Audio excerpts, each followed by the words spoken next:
दोस्तों, आप देख रहे हैं country world of city channel.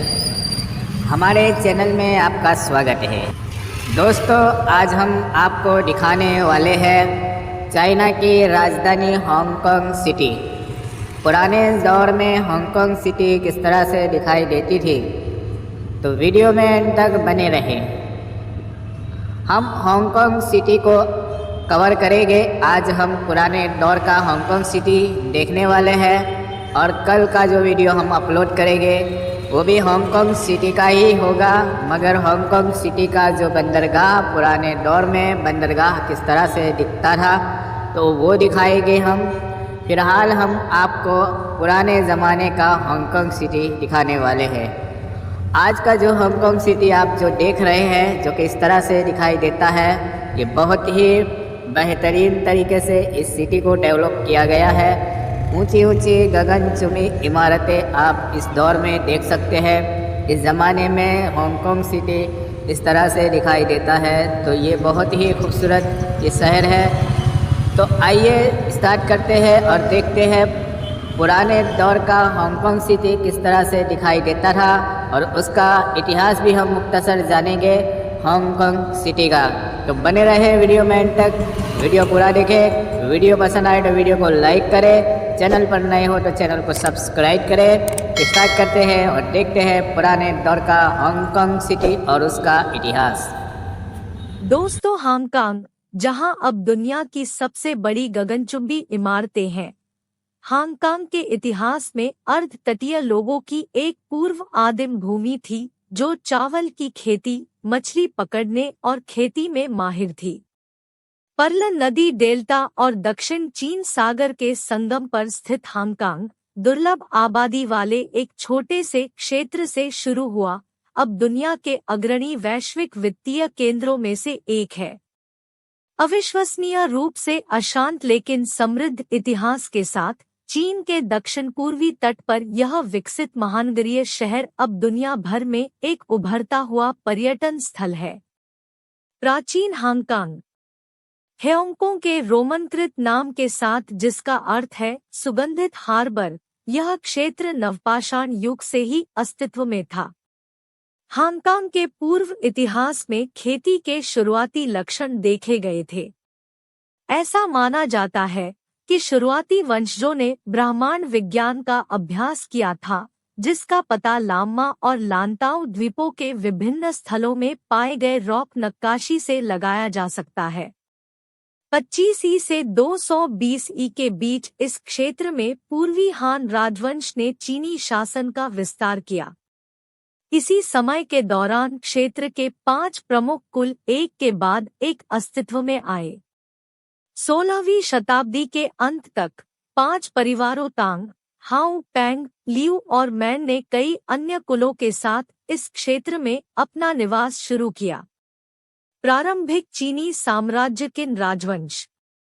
शाही चीन में पहला राजवंश किन राजवंश था, जिसका नेतृत्व किन शी हुआंग ने किया था।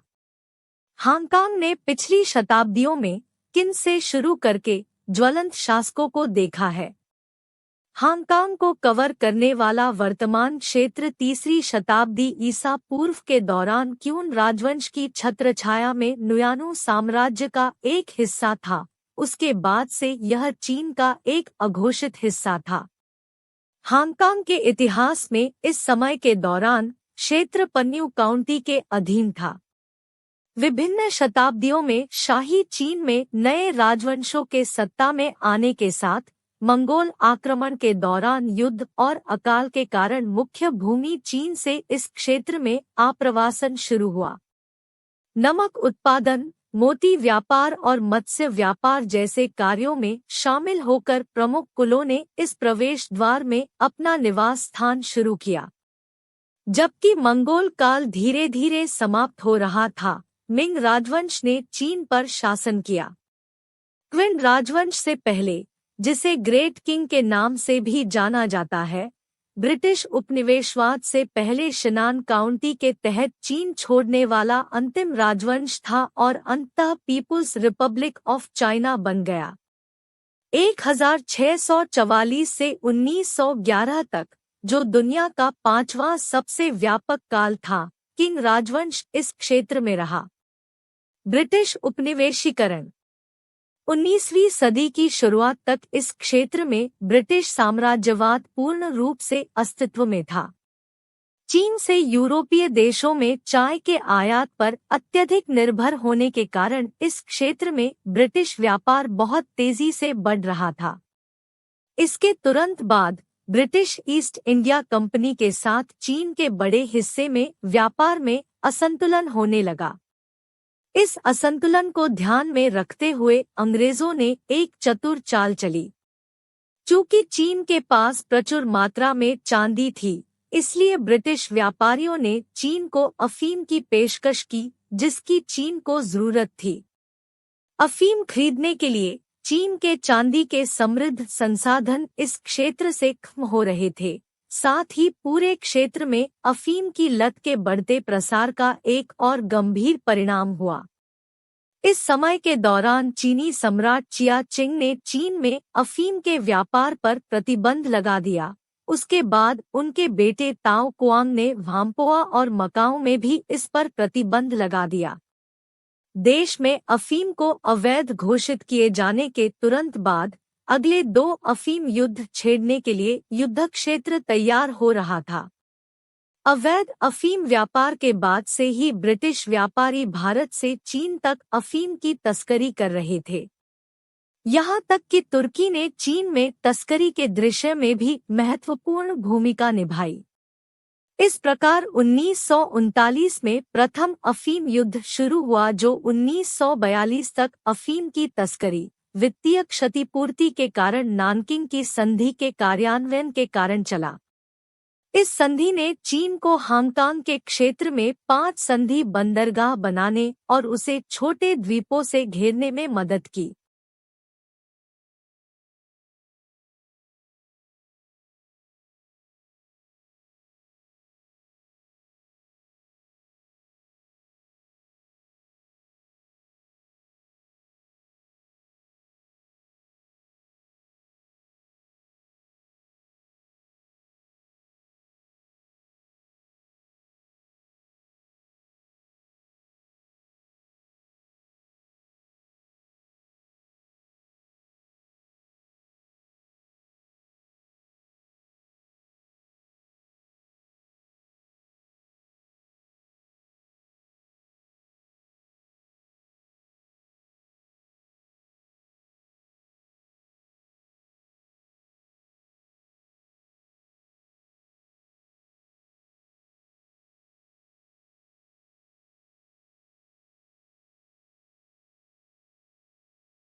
दोस्तों, इस वीडियो को हम यहीं एंड करेंगे।